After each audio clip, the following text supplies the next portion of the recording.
KTV prime time bulletin కు స్వాగతం. నా పేరు సులోచన. ప్రైమ్ బులెటిన్ లో ముఖ్యాంశాలు. మదనపల్లిలో ఘనంగా ప్రసాద్ బాబు ప్రమాణ స్వీకారం.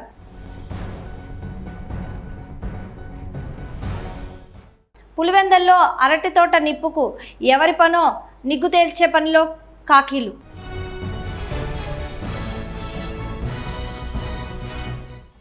మాజీ ముఖ్యమంత్రి వైఎస్ జగన్ రెడ్డిపై టీడీపీ నేత వాసు ఫైర్.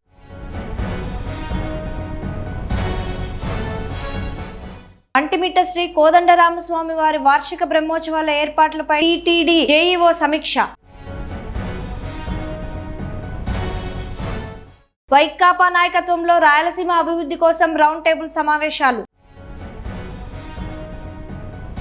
ప్రజా సమస్యల పరిష్కార వేదికకు క్యూలైన్లు కడుతున్న ప్రజలు. రాజంపేట పార్లమెంట్ టీడీపీ నూతన అధ్యక్షుడిగా నియమితులైన సుగవాస్ ప్రసాద్ బాబు మరియు నూతన కమిటీ ప్రమాణ స్వీకార కార్యక్రమం అన్నమయ్య జిల్లా మదనపల్లిలో అత్యంత వైభవంగా జరిగింది.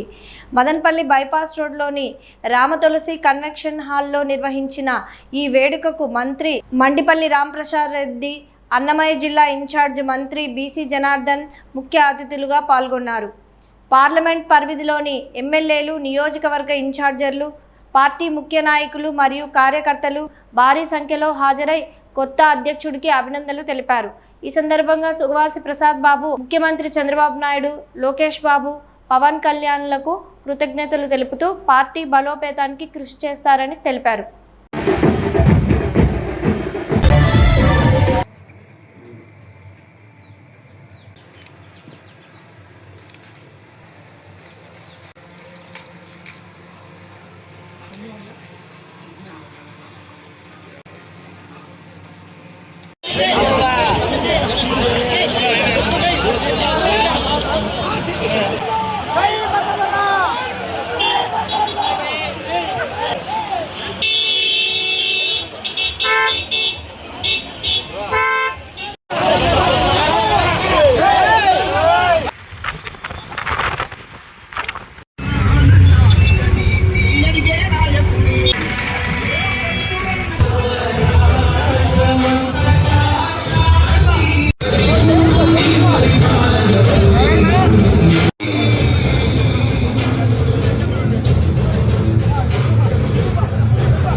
రాజంపేట పార్లమెంట్ జిల్లా ముఖ్య నాయకులకు అందరికీ విశ్వవిఖ్యాత శ్రీ నందమూరి తారక రామారావు గారు స్థాపించిన ఈ తెలుగుదేశం పార్టీ దాదాపు 40 సంవత్సరాల పాటు సుగవాసి ప్రసాద్ బాబు అన్నారు.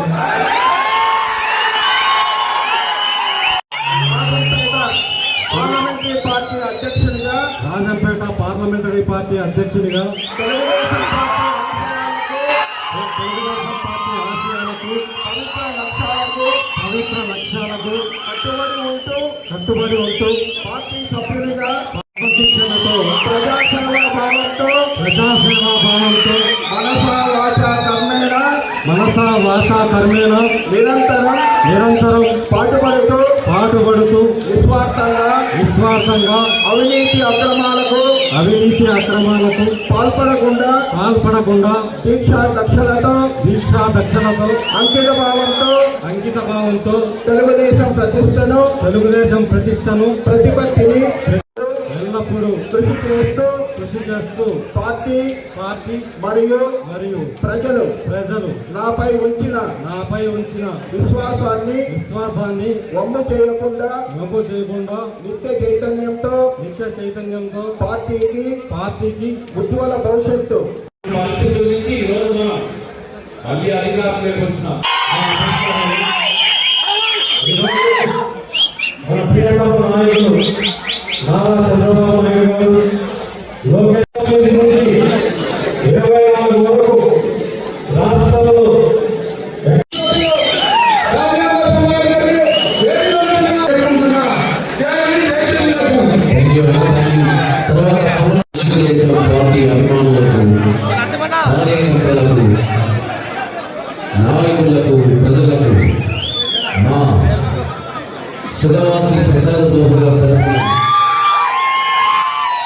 ప్రత్యేక ధన్యవాదాలు తెలియజేసుకుంటున్నాను. అదేవిధంగా ఈ కార్యక్రమంలో మాకు సహకరించినటువంటి electronic media, print media, social media సభ్యులు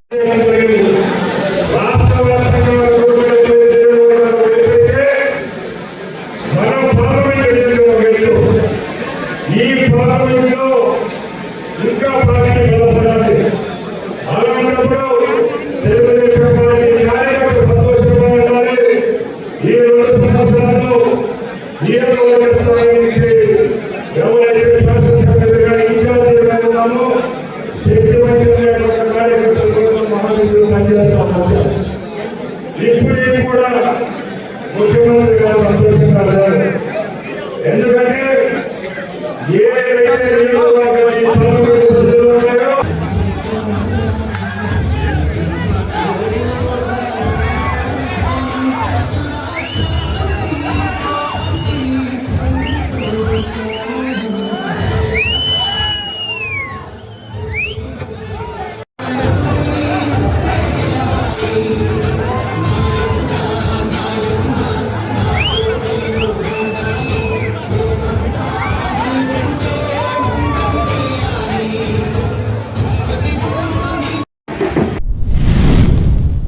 కడప జిల్లా పులివెందుల మండలంలో గుర్తు తెలియని వ్యక్తులు అరటి తోటకు నిప్పు పెట్టిన ఘటన కలకలం రేపింది. వెంకటాపురం గ్రామానికి చెందిన రైతు బియ్యపు రాజశేఖర్కి చెందిన సుమారు 5 ఎకరాలు అరటి తోట పూర్తిగా దగ్ధమైపోయింది. మరో 10 రోజుల్లో కోతకు సిద్ధంగా ఉన్న సుమారు 100 టన్నుల అరటి మంటల్లో కాలిపోవడంతో దాదాపు 15 లక్షల నష్టం వాటిల్లంటూ బాధితుడు ఆవేదన వ్యక్తం చేశారు. ఘటనపై సమాచారం అందుకున్న అగ్నిమాపక సిబ్బంది వెంటనే చేరుకొని మంటలు అదుపులోకి తీసుకొచ్చారు. అయితే తమకు తగిన నష్టాన్ని ప్రభుత్వం గుర్తించి తక్షణ ఆర్థిక సహాయం అందించాలని రైతు విజ్ఞప్తి చేస్తున్నారు. ఈ ఘటనపై పోలీసులు దర్యాప్తు ప్రారంభించారు. కడప జిల్లా పులివెందుల మున్సిపాలిటీ పరిధిలోని రాజా అనే రైతుని నేను. ఈరోజు నా పొలంలో అపార నష్టం జరిగి ఫైర్ జరిగి అపార నష్టం వాటిల్లింది. Pipeline, drip, total everything 8 ఎకరాల పొలంలో ఇది చాలా నష్టం వాటిల్లింది. తొలిసారి ఇది అయిన దానివలన నాకు చాలా 15 లక్షల రూపాయలు పైగానే నష్టం వాటిల్లింది. దాన్ని నాకు ప్రభుత్వం తగు విధాలుగా సహాయ సహకారాలు అందించాలని అప్పు చేసి ఈ పంటను పెట్టాను. దగ్గరదాపు ఒక 25 లక్షల రూపాయల దాకా ఖర్చు వచ్చినది. ఈ గుద్దు నష్టం వచ్చేసి దగ్గరదాపు 15 లక్షల రూపాయలు పైగా నష్టం వాటిల్లింది. ఒక 3 ఎకరాల పంట మిగిలింది. మిగతా పంట అంతా కాలి బూడిదైపోయినది. దానికి ప్రభుత్వం నన్ను అన్ని విధాలుగా సహాయ సహకారాలు అందించాలని కోరుకుంటున్నాను. జగన్ అధికారంలో ఉన్నప్పుడు దోచుకున్న డబ్బును, దాచుకున్న సొమ్మును కర్ణాటకలో పెట్టుబడులు పెట్టారని, అధికారం కోల్పోయిన తర్వాత బెంగళూరుకే పరిమితమయ్యారని తెలుగుదేశం పార్టీ పోలిట్ బ్యూరో సభ్యులు ఆర్ శ్రీనివాసరెడ్డి విమర్శించారు. ఆ ప్రాంతానికే పరిమితమైన వ్యక్తి అక్కడ అక్రమంగా నిర్మిస్తున్న ఆల్మట్ డ్యామును అడ్డుకోవాల్సిన ప్రధాన బాధ్యత ఆయనపైనే ఉందన్నారు. రాయలసీమ నీటిపారుదల ప్రాజెక్టుల పేరుతో వైసీపీ చేస్తున్న రౌండ్ టేబుల్ సమావేశాలపై కడపలో ఆదివారం ఏర్పాటు చేసిన విలేకరుల సమావేశంలో వైసీపీ సీమ ప్రాజెక్టులపై కారుస్తున్న ముసలి కన్నీరును ఆయన తీవ్రంగా తప్పుపట్టారు. వైఎస్ఆర్ కాంగ్రెస్ పార్టీ వాళ్ళు రాయలసీమ అభివృద్ధి మీద ముసలి కన్నీళ్లు గారుస్తూ ఉన్నారు. కడపలో కార్యక్రమం పెట్టి రాయలసీమ ప్రాజెక్టుల మీద తీర్మానాలు చేసి వీళ్ళు ఉద్యమాలు చేస్తారంట. అసలు రాయలసీమ అభివృద్ధి మీద మాట్లాడే హక్కు వైఎస్ఆర్ కాంగ్రెస్ పార్టీకి ఉంది అని చెప్పి నేను అడుగుతా ఉన్నాను. 5 సంవత్సరాలు పరిపాలించారు, 19 నుంచి 24 వరకు. రాయలసీమకు ఎంత డబ్బులు నిధులు ఖర్చు పెట్టారు, ఎంత కేటాయింపులు చేశారు, ఎన్ని జీవోలు ఇచ్చారు, ఎన్ని ప్రాజెక్టులు పూర్తి చేశారని చెప్పి ఈరోజు మీరు రౌండ్ టేబుల్ కాన్ఫరెన్స్లు పెట్టి మాట్లాడుతూ ఉన్నారు. రాయలసీమ లిఫ్ట్ ఇరిగేషన్ విషయానికే వద్దాం. రాయలసీమ లిఫ్ట్ ఇరిగేషన్ ప్రారంభించారు. 1000 కోట్లు మట్టి పనులు చేసిన కాంట్రాక్టర్లకు దోచిపెట్టినారు ప్రజాధనాన్ని. నేషనల్ గ్రీన్ ట్రిబ్యునల్ స్టే ఇస్తే 4 సంవత్సరాలు, అంటే 2020లోనే స్టే వస్తే 4 సంవత్సరాల అధికారంలో ఉండి కేంద్ర ప్రభుత్వంతో కలిసి ప్రయాణం చేసి గ్రీన్ ట్రిబ్యునల్ స్టే ఎత్తించలేకపోయినారంటే మీ అసమర్థత కాదా, అది మీ చేతగానితనం కాదా? లేక రాయలసీమ ప్రజలను మేమేదో లిఫ్ట్ ఇరిగేషన్ ప్రాజెక్టును ప్రారంభించినామని చెప్పి రాయలసీమ ప్రజలకు చెవులో పూలు పెట్టేదానికే? ఇప్పటికే మీరు చేసిన మోసం చాలు. ఏ ఒక్క ప్రాజెక్టు కూడా కాంగ్రెస్ పార్టీలో కానీ వైఎస్ఆర్ కాంగ్రెస్ పార్టీలో కానీ రాయలసీమలో ఒక్క ప్రాజెక్టు కూడా మీరు ప్రారంభించలే. తెలుగుదేశం పార్టీ అధికారంలో దాదాపుగా 25 సంవత్సరాలు అధికారంలో ఉన్న కాలంలోనే Telugu Ganga project ప్రారంభించినాం, Handrineeva project ప్రారంభించినాం, గాలేర్ Nagar project ప్రారంభించినాం, SRBC project ప్రారంభించినాం, KC canal moderation project కూడా తెలుగుదేశం హయాంలోనే మేము పూర్తి చేశాం.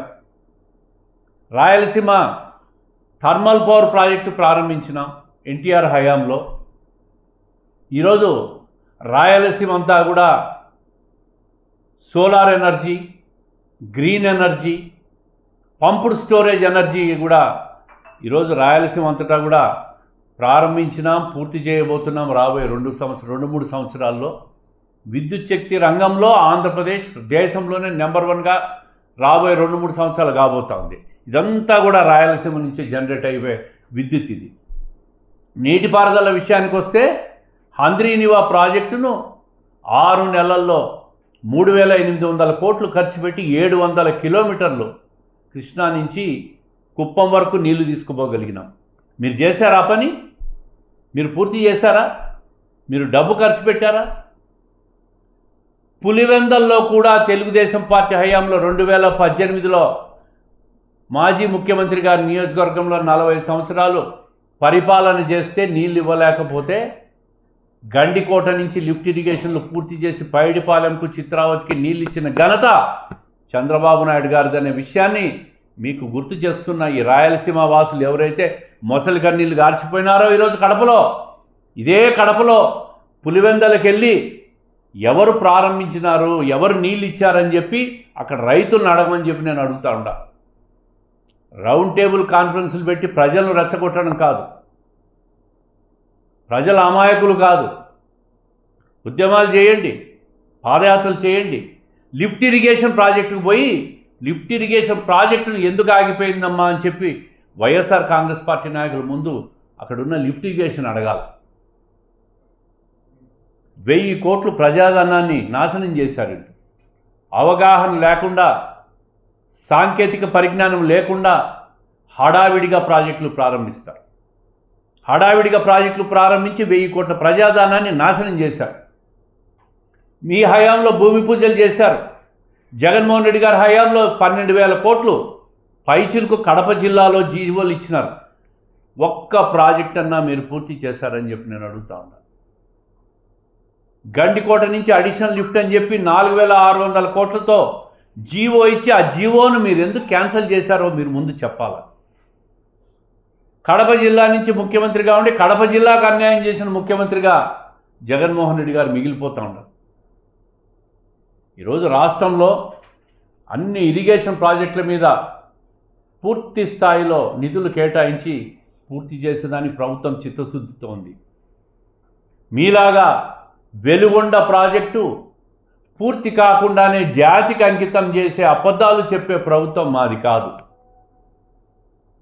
వెలుగొండ ప్రాజెక్టును వచ్చే జూలై ఆగస్టు నాటికల్లా పూర్తి చేసి నీళ్ళు ఇస్తామని చెప్పి మొన్న 25వ తేదీనే ముఖ్యమంత్రి గారు వెలుగొండ ప్రాజెక్టు పోయి సందర్శన చేసి ఆ ప్రాజెక్టుకు టైం బౌండ్ ఫిక్స్ చేసి నిధులు విడుదల కూడా చేసి దాన్ని పూర్తి చేసేదానికి కంకణబద్దులై ఉన్నారు. రాయలసీమ, గ్రేటర్ రాయలసీమ అంట, ఒంగోలు, నెల్లూరు, పాత 4 జిల్లాలు వీళ్ళు రౌండ్ టేబుల్ కాన్ఫరెన్స్ కడపలో వచ్చినారు. భోంచేసి పోండి. రాయలసీమ మీద మీరు మాట్లాడే హక్కు మీకు లేదు. ఈరోజు రాయలసీమలో ఉద్యాన పంటల హబ్బుగా కాబోతా ఉంది. రాబోయే 3 సంవత్సరాల్లో 30,000 కోట్లు ఉద్యాన పంటలకు ఖర్చు పెట్టబోతున్నాం. ప్రతి రైతు పండ్ల తోటల్లో లక్షాధికారి కాబోతా ఉన్నాడు. రాబోయే రోజుల్లో ప్రపంచంలోనే fruit bowl of the world ఏది అంటే రాయలసీమ అని చెప్పుకునే పరిస్థితి రాబోతూ ఉంది. ప్రపంచవ్యాప్తంగా రాయలసీమ నుంచి హార్టికల్చర్ అంటే పండ్లన్నీ కూడా ఎక్స్పోర్ట్ అయ్యేదానికి ఒక ప్రణాళికలు, ఒక నిధుల ఖర్చు, అదేవిధంగా అన్ని రకాలుగా కూడా కోల్డ్ స్టోరేజ్ యూనిట్లు, ఫుడ్ ప్రాసెసింగ్ యూనిట్లు, logistics, air cargo, market facilities అన్నీ కూడా రాబోయే 3 సంవత్సరాల్లో తెలుగుదేశం పార్టీ ప్రభుత్వం, కూటమి ప్రభుత్వం చంద్రబాబు నాయుడు గారి నాయకత్వంలో జరగబోతూ ఉంది. అదేవిధంగా జిఎన్ఎస్ఎస్ ప్రాజెక్టు, మిగిలిపోయిన ప్రాజెక్టు కూడా ఈ ఆర్థిక సంవత్సరంలో 982 కోట్ల రూపాయలు కేటాయింపులు జరిగినాయి. దాన్ని కూడా మిగిలిపోయిన ప్రాజెక్టులకు టెండర్లు పిలిచేదానికి ప్రభుత్వం కసరత్తు చేస్తూ ఉంది. ఈ బడ్జెట్లోనే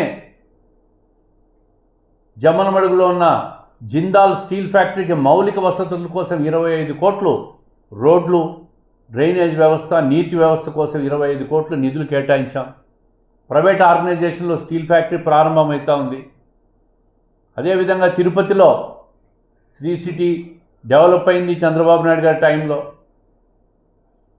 కర్నూలు, కొప్పర్తిలో ఎంఎస్ఎంఈ యూనిట్ల ద్వారా కేంద్ర ప్రభుత్వాన్ని ఒప్పించి ఆర్థిక సహాయం దాదాపు కడపలో 1700 కోట్లు, గోరకల్లో దాదాపు 1300 కోట్లతో ఎంఎస్ఎంఈ యూనిట్లలో మౌలిక వసతుల కల్పన కోసం నిధులు కేటాయింపులు జరిగినాయి కేంద్ర ప్రభుత్వం నుంచి. ఇన్ని కార్యక్రమాలు ఎప్పుడూ జరగనటువంటి కార్యక్రమాలు ఈరోజు రాయలసీమలో మా ప్రభుత్వం వచ్చిన తర్వాత అన్ని రకాలుగా ముందుకు తీసుకుపోయేదానికి ఒక ఎనర్జీ, విద్యుత్ శక్తి రంగం కావచ్చు, హార్టికల్చర్ రంగం కావచ్చు, అదేవిధంగా ఎంఎస్ఎంఈ యూనిట్ల రంగంలో కావచ్చు, మీడియం స్కేల్, స్మాల్ స్కేల్ పరిశ్రమల కోసం ఉపాధి అవకాశాలు, ప్రత్యక్ష పరోక్షంగా అవకాశాలు, ఇవన్నీ కూడా జరగబోయే టైంలో మీరందరూ కూడా వైఎస్ఆర్ కాంగ్రెస్ పార్టీ వాళ్ళు ఉనికి కోసం, వాళ్ళకు ఉనికి లేదు రాష్ట్రంలో, 11 సీట్లకు 151 సీట్ల నుంచి 11 సీట్లకు పడిపోయినారంటే ఈ రాష్ట్రానికి వాళ్ళు ఎంత పెద్ద ఎత్తున ద్రోహం చేశారో, మోసం చేశారో, అరాచకం చేశారో, అవినీతి చేశారో ఇవన్నీ చూసి ప్రజలు మీకు 11 సీట్లకు పరిమితం చేసినారు. ఇంకా మీకు బుద్ధి లేకుండా రాయలసీమ అనే సెంటిమెంట్ను రగిల్చే ప్రయత్నం చేస్తూ ఉన్నారు. రాయలసీమ అంటే మాది, మేము రాయలసీమ వాసులం, మా ప్రభుత్వంలో రాయలసీమకు న్యాయం జరుగుతుంది, మా ప్రభుత్వంలోనే రాయలసీమకు అన్ని రకాలుగా అభివృద్ధిలో ముందుకు పోతుంది. ఇది గర్వంగా రైతులకు చెప్పుకోగలుగుతాం, ప్రజలకు చెప్పుకోగలుగుతాం. మీరు చెప్పే అబద్ధాలు వింటారు ప్రజలు, మేము చెప్పే వాస్తవాలు వింటారు. 3 సంవత్సరాల న్యాయ నిర్ణేతలు ప్రజలకి ఇప్పుడు తెలిసింది, ఓపిక వచ్చింది. మళ్ళీ తరచూ ప్రభుత్వాలు మార్చే ఆలోచనలో ప్రజలు లేరు. మళ్ళీ ఈ ప్రభుత్వానికే పట్టం కట్టాలని దృఢ సంకల్పంతో ప్రజలు ఉండాలి. అప్పుడే ప్రభుత్వం ఏదైతే సంకల్పించి మొదలు పెట్టాలనుకున్న కార్యక్రమాలన్నీ కూడా ముందుకు పోతాయనేది ప్రజలు అర్థం చేసుకున్నారు. వైకుంఠపాలి ఆడం మేమని చెప్పి ప్రజలు నిర్ణయించుకున్నారు. 29లో కూడా 34లో కూడా ఈ కూటమి ప్రభుత్వాన్నే కోరుకుంటా ఉన్నారు. చంద్రబాబు నాయుడు గారి నాయకత్వంలో రాయలసీమ ముందుకు పోతుందనే విషయంలో ప్రజలకు స్పష్టత ఉంది. ఈరోజు మాట్లాడుతున్నారు, ఆల్మట్టి గురించి మాట్లాడుతున్నారు, వేదవతి ప్రాజెక్టుల గురించి మాట్లాడుతున్నారు, తర్వాత లిఫ్ట్ ఇరిగేషన్ గురించి మాట్లాడుతున్నారు. ఆల్మట్టి గత 2019 నుంచి 24 మధ్యలో కాదా ఆల్మట్టి ఎత్తు పెంచింది? ఆ రోజు మీరు ఏం చేస్తున్నారు? నిద్రపోతున్నారా? వేదవతి ప్రాజెక్టు కట్టారంట. కర్ణాటక పరిసరాల్లో ప్రాజెక్టులు కట్టినప్పుడు మీరు ఏం చేస్తున్నారు? ఆ రోజు భారతీయ జనతా పార్టీ ప్రభుత్వం కర్ణాటకలో ఉంది, కేంద్ర ప్రభుత్వంతో మీరు మిత్రపక్షంలో ఉన్నారు. మరి ఎందుకు మీరు ఆపలేకపోయినారు? ఈరోజు మా ఎన్డీఏ ప్రభుత్వం లేదు, కర్ణాటకలో కాంగ్రెస్ పార్టీ ఉంది. మీరు కాంగ్రెస్ నుంచి పుట్టి వచ్చిన పార్టీనే కదా మీది. కాంగ్రెస్ పార్టీ వాళ్ళతో మాట్లాడి మీరు ఆ ప్రాజెక్టులు ఆపేదానికి పోండి. మీ హయాంలో ప్రాజెక్టులు ప్రారంభిస్తే ఆ రోజు ఆపలేదు, కానీ ఇప్పుడు జరుగుతున్న ప్రాజెక్టులు నింద మాబేయాలని చూస్తారా?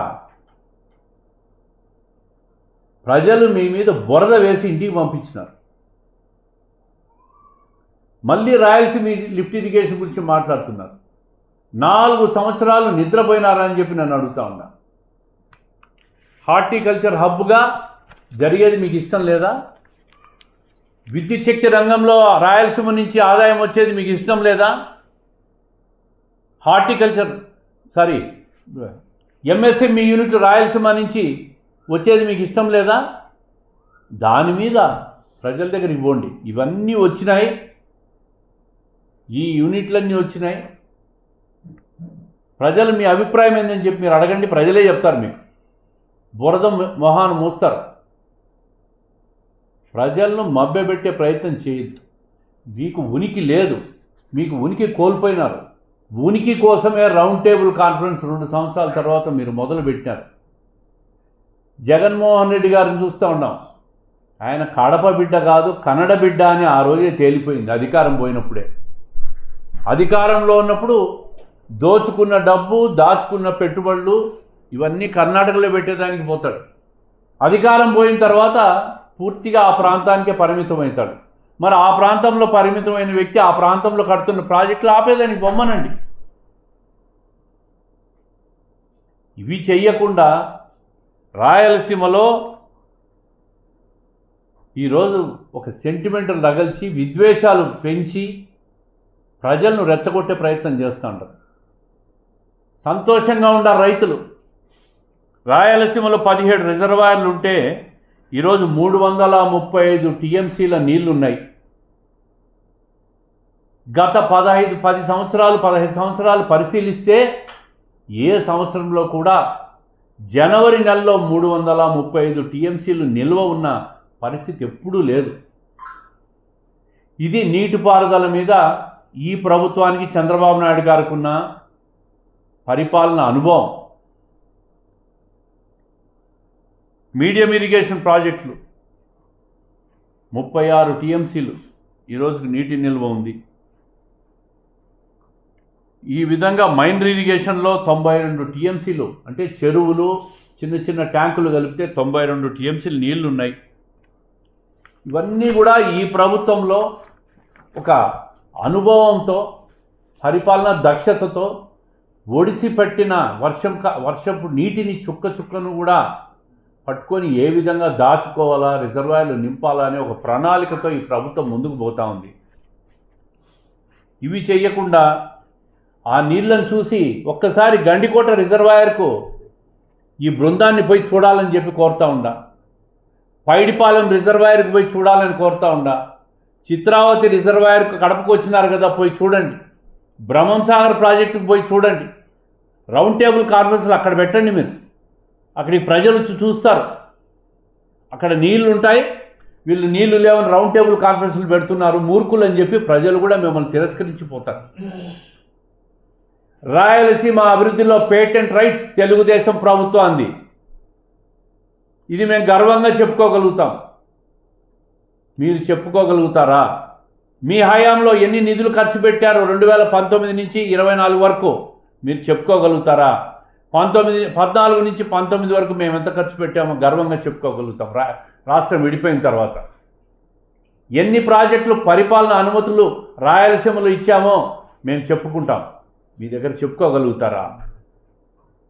మీ హయాంలో జరిగింది శూన్యం. ప్రాజెక్టులన్నింటినీ కూడా నాశనం చేశారు. అరాకొర పరిజ్ఞానంతో ఆర్థిక అవినీతి కోసం పరిపాలన అనుమతులు ఇచ్చి పైపైన ప్రాజెక్టులు మట్టి పనులు చేసి గ్రీన్ ట్రిబ్యునల్ పున్నమా అని చెప్పి దాన్ని గాలికి వదిలేసి ఆ నెపాన్ని మా మీద వేయాలని చూస్తూ ఉన్నారు. ఆకాశం పైకి ఉమ్మితే మన ముఖం మీదే పడుతుందన్న విషయాన్ని వైఎస్ఆర్ కాంగ్రెస్ పార్టీ నాయకులకు తెలియజేస్తూ ఉండా. మీరు ఎన్నిసార్లు చెప్పండి, ప్రజలకు మీరు ఏమైనా చెప్పండి, మేము చెప్పేది మేము చెప్పుకుంటాం. మమ్మల్నే ప్రజలు విశ్వసిస్తారు. మా మీదే ప్రజలకు నమ్మకం ఉంది. మా ప్రభుత్వం మీదే, చంద్రబాబు నాయుడు గారి మీద ప్రభుత్వం మీదే ప్రజలకు ఈరోజు రాయలసీమలో సంపూర్ణ విశ్వాసం, నమ్మకం ఉన్నాయి. అందుకే 52 సీట్లలో 45 సీట్లు కూటమి ప్రభుత్వాన్ని గెలిపించినారు. కాబట్టే రాయలసీమను అన్ని విధాలుగా ముందుకు తీసుకుపోతాం. ప్రజలు వీళ్ళు చేసే రౌండ్ టేబుల్ కాన్ఫరెన్సులు కానీ ఇంకోటి కానీ నమ్మద్దండి. ప్రజల్లో విద్వేషాలు రెచ్చగొట్టద్దు, ప్రాంతీయ విద్వేషాలు రెచ్చగొట్టద్దు అని చెప్పి వైఎస్ఆర్ కాంగ్రెస్ పార్టీకి విజ్ఞప్తి చేస్తూ మళ్ళీ చెప్తున్నా, రాయలసీమ అభివృద్ధి చేసే పేటెంట్ రైట్స్ మా తెలుగుదేశం ప్రభుత్వం, కూటమి ప్రభుత్వం ఉంది. అది చంద్రబాబు నాయుడు గారు, ఎన్టీ రామారావుతో మొదలైన కార్యక్రమాలు ఈరోజు చంద్రబాబు నాయుడు గారు పూర్తి చేసేదాన్ని కొనసాగిస్తున్నాడనే విషయాన్ని స్పష్టంగా మీ ద్వారా ప్రజలకు తెలియజేస్తూ ఉన్నాం. వంటిమిట్ట శ్రీ కోదండరామస్వామి వారి వార్షిక బ్రహ్మోత్సవాల ఏర్పాట్లను వేగవంతం చేయాలని టీటీడీ జేఈఓ వి వీరబ్రహ్మం అధికారులను ఆదేశించారు. మార్చి 26న అంకురార్పణ, మార్చి 27న శ్రీరామనవమి సర్వదిన ధ్వజారోహణతో ప్రారంభమయ్యే ఉత్సవాలను అత్యంత వైభవంగా నిర్వహించాలని సూచించారు. వంటిమిట్ట ఆలయం మరియు కళ్యాణ వేదికల వద్ద జరుగుతున్న అభివృద్ధి పనులను పరిశీలించిన జేఈఓ ఏప్రిల్ 1న జరిగే శ్రీ సీతారాముల కళ్యాణం సందర్భంగా భక్తులకు అవసరమైన అన్నప్రసాదము, తాగునీరు, వైద్య సదుపాయాలు, రవాణా ఏర్పాట్లపై ప్రత్యేక శ్రద్ధ వహించాలని తెలిపారు. ఎండ తీవ్రత దృష్ట్యా చలువ పందిళ్లు, కూల్ పెయింట్ వంటి ఏర్పాట్లు చేయాలని, ఊరేగింపు వాహనాలు ఫిట్నెస్ సర్టిఫికేట్లు పొందాలని, అంబులెన్స్లు సిద్ధంగా ఉంచాలని సూచించారు. అన్ని విభాగాలు సమన్వయంతో పనిచేసే బ్రహ్మోత్సవాలను విజయవంతం చేయాలని ఆదేశించారు.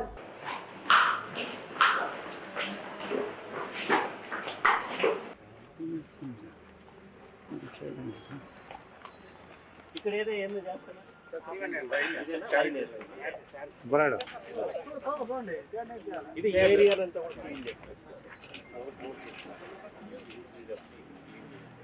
అక్కడైతే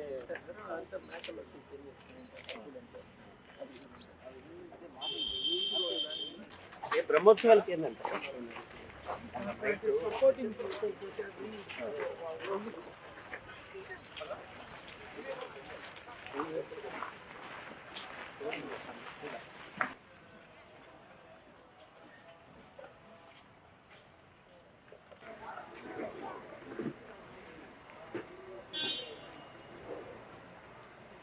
రెగ్యులర్గా వచ్చేదంతా లేట్ అవుతుంది కాబట్టి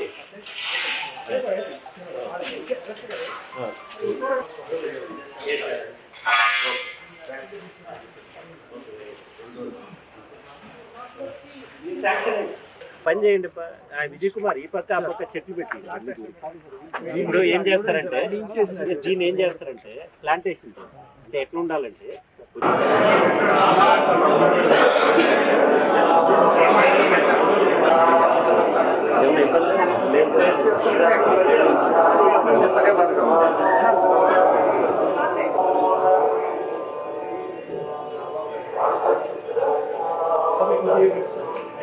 అందరూ ఇలా ఏముంటుందంటే తర్వాత పాలసీ కూడా ఇంపార్టెంట్. ఏం ప్రాబ్లం అంటే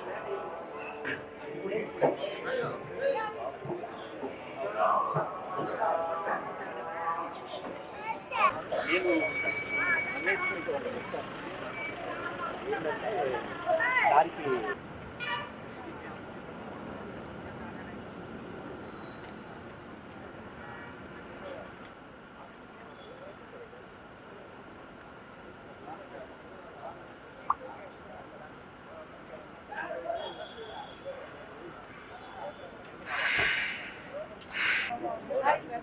నేను నా ఆలోచన ఏంటంటే లాస్ట్ వరకు పెట్టుకోవద్దు అంటున్నాను, ప్రెజెంట్ తీసుకోవద్దు. మీరు ఎలా ఉండాలంటే ఇప్పుడు ఒకటి మరి ఇది ఇంతేనాగా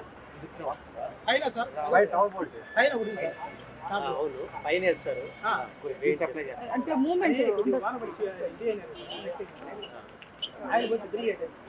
ఎందుకంటే మీరు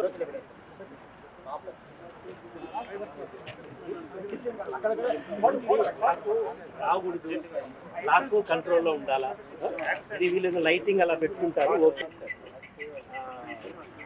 ఏరియా ఇది ఎక్కడ మనం హరిత దగ్గర ఆపోజిట్ పూర్తిగా చేయాలి.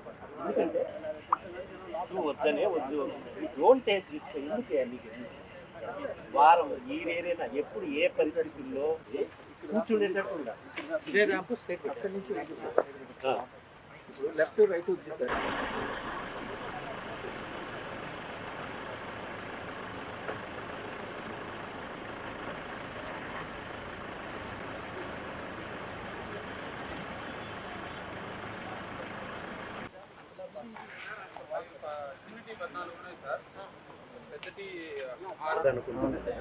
ఇక్కడ కూడా వేరియస్ స్పిరిచువల్ గా ఉండేటన్ని వేస్తే ఈ ఏరియా మొత్తము నీడ పెరుగుతుంది. రెండోది ఒకటి ఏంటంటే టూరిజం, అంటే వాళ్ళ ఆలోచన కూడా వచ్చిన భక్తులు బాగా చెట్లు ఉండి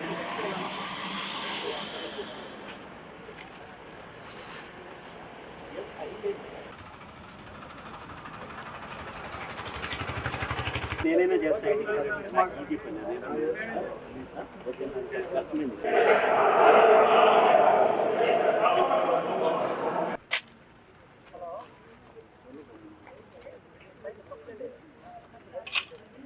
మంచి ఫోటోలు పెట్టాను.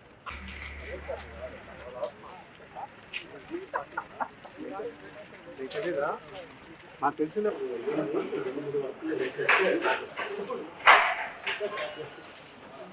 ఓకే బా, నేను వాచ్లు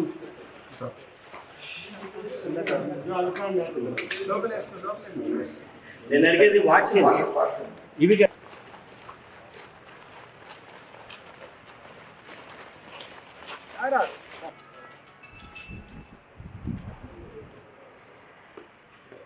ఇవాళ ఓపెన్ చేసి మళ్ళా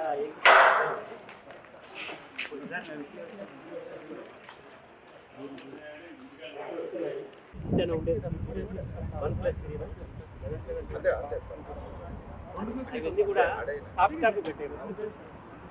అక్కడికి మీటింగ్ దగ్గరికి మేకప్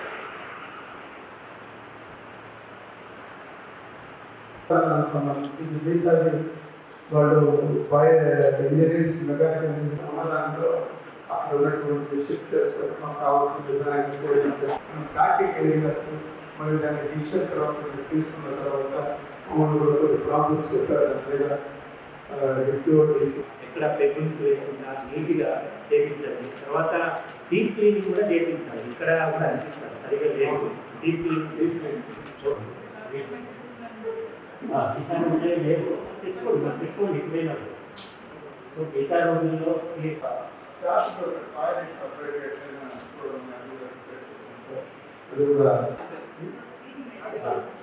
రాసుకోండి. ఇంకేం నడుస్తుంది దాంతో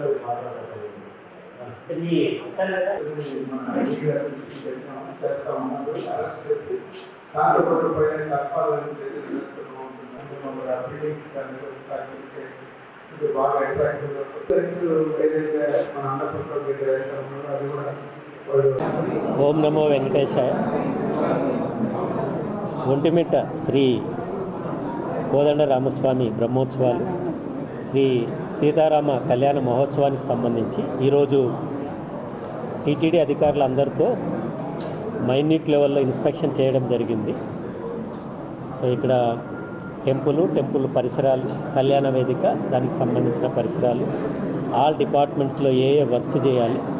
సో గత సంవత్సరంలో జరిగిన బ్రహ్మోత్సవాలు ఈ సంవత్సరం గతంలో కంటే ఎక్కువ మంది భక్తులు పెరుగుతారు కాబట్టి వాళ్ళకు తగ్గట్టుగా పిలిగ్రిమ్స్కి కావాల్సిన త్రాగునీరు సదుపాయాలు అయితేనేమి, ప్రసాదాలు అయితేనేమి, అన్నప్రసాదాలు, తర్వాత అందరూ కూర్చోవడానికి సిట్టింగ్ గ్యాలరీసు, వాళ్ళకి సంబంధించిన వాష్రూమ్స్, వీటన్నిటి మీద కూడా డీటెయిల్గా డిస్కస్ చేయడం జరిగింది. దాంతోపాటు ఇంకా ఇక్కడ గ్రీనరీ డెవలప్ చేసేదానికోసం కూడా ప్రత్యేక శ్రద్ధ తీసుకోవాలని చెప్పాము. ఇంకా ఈ యొక్క బ్రహ్మోత్సవాలలో మనకు శ్రీరామనవమి వెరీ ఇంపార్టెంట్. శ్రీరామనవమి రోజు గతంలో సుమారుగా 53,000 మంది భక్తులు వచ్చారు. ఈసారి ఇంకా దానికి 20% అడిషనల్గా ఫెసిలిటీస్ చేయాలని చెప్పాను. అదేవిధంగా ప్రతిరోజు బ్రహ్మోత్సవాల్లో మార్నింగ్ ఈవినింగ్ వాహన సేవలు ఉంటాయి. ఆ వాహనాలకు సంబంధించి ప్రత్యేక అరేంజ్మెంట్స్.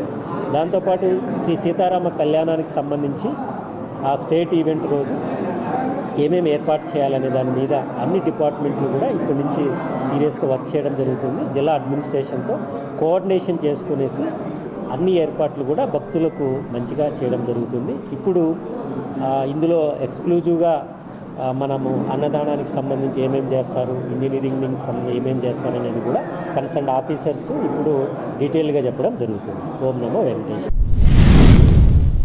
రాయలసీమ ఎత్తిపోతల పథకం సాధనపై కడప జిల్లా వైసీపీ అధ్యక్షుడు రవీంద్రనాథ్ రెడ్డి మీడియాతో మాట్లాడారు.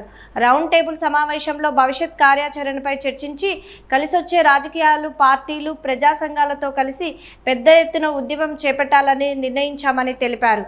రచ్చబండల ద్వారా రాయలసీమకు జరుగుతున్న అన్యాయాన్ని ప్రజలకు వివరించినట్లు చెప్పారు. వైఎస్ఆర్ కాంగ్రెస్ పార్టీ ఈ రౌండ్ టేబుల్ సమావేశం వైఎస్ఆర్ కాంగ్రెస్ పార్టీ వాళ్ళు మాత్రమే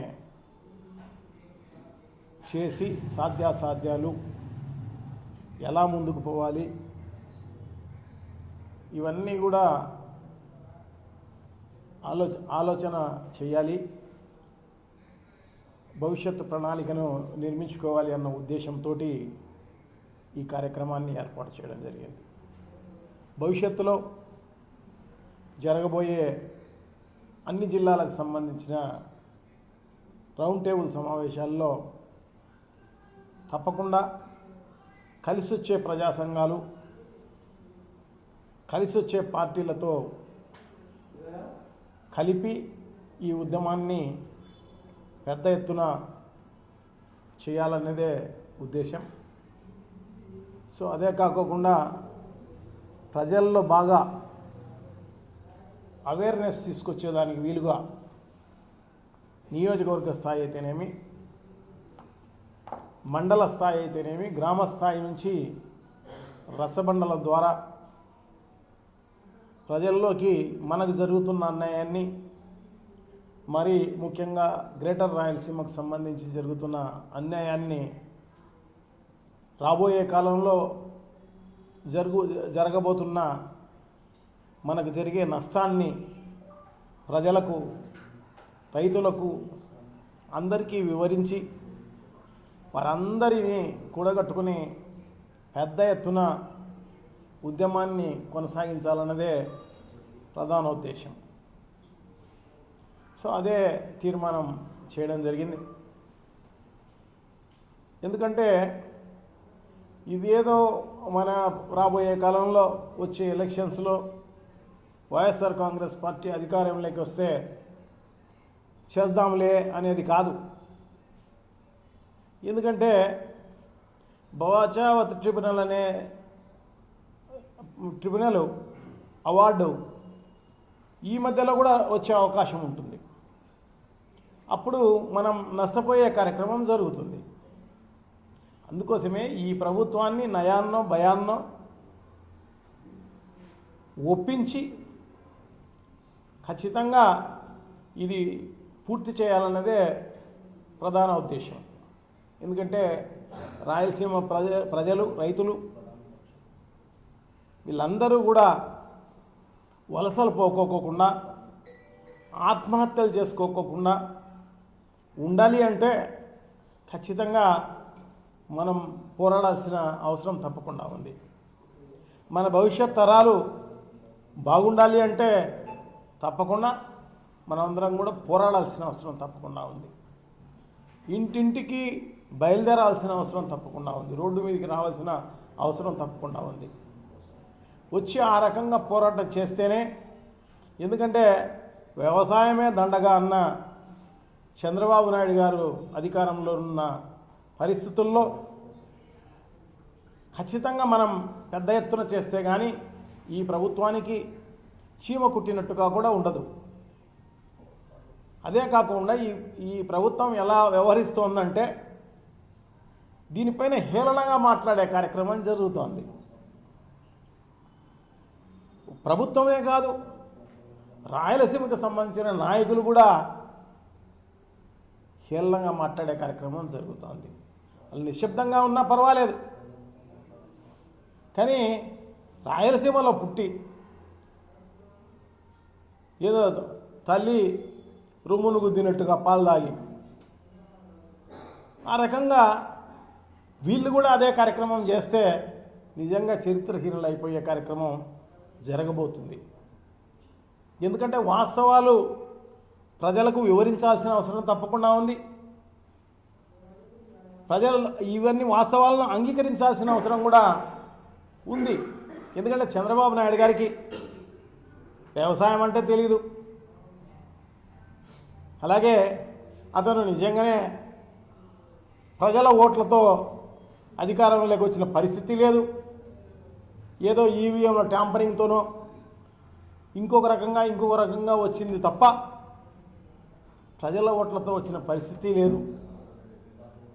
అందుకోసమే వాళ్ళకు ఆ విలువ తెలియదు. వ్యవసాయం చేసిండుంటే ఆ విలువ తెలిసిండు. అదే కాకుండా ఈ ఆంధ్ర రాష్ట్రంలో దాదాపు 70-75% ప్రజలు రైతులు, రైతు కార్మికులు. సో వాళ్ళందరికీ ఉద్యోగ కల్పన చేయకపోతే, అంటే వాళ్ళ వృత్తిని వాళ్ళు చేపించకపోతే ఖచ్చితంగా నష్టపోయేది ఈ రాష్ట్రమే. నిరుద్యోగులు అయిపోతారు. వాళ్ళు నిరుద్యోగులు అయిపోయి ఆత్మహత్యలు చేసుకునే కార్యక్రమం, లేదంటే ఎక్కడ ఉద్యోగం ఉంటే అక్కడికి వలసలు వెళ్ళే కార్యక్రమం చేయడం జరుగుతుంది. సో తప్పకుండా దీన్ని ఎంకరేజ్ చేయాల్సిన అవసరం ఉంది. ప్రజా సమస్యల పరిష్కార వేదిక కార్యక్రమం ద్వారా అందిన అర్జీలకు అధికారులు వారు సంతృప్తి చెందేలా నాణ్యమైన పరిష్కారం చూపాలని, రీఓపెన్కి అవకాశం ఇవ్వరాదని జిల్లా కలెక్టర్ డాక్టర్ శ్రీధర్ చెరుకూరి పేర్కొన్నారు. సోమవారం కలెక్టరేట్లోని సభాభవన్ సమావేశపు మందిరం నందు ప్రజా సమస్యల పరిష్కార వేదిక ద్వారా అర్జీల స్వీకరణ కార్యక్రమం జరిగింది. ఈ కార్యక్రమానికి జిల్లా జాయింట్ కలెక్టర్ డాక్టర్ నిధి మీనా, డిఆర్ఓ విశ్వేశ్వర్ నాయుడు, వివిధ శాఖల జిల్లా అధికారులు హాజరై ప్రజల నుండి ఫిర్యాదులను స్వీకరించారు.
మదనపల్లిలో ఘనంగా ప్రసాద్ బాబు ప్రమాణ స్వీకారం.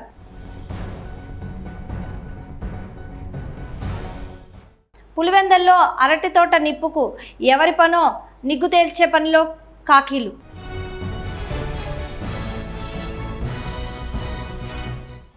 మాజీ ముఖ్యమంత్రి వైఎస్ జగన్ రెడ్డిపై టీడీపీ నేత వాసు ఫైర్.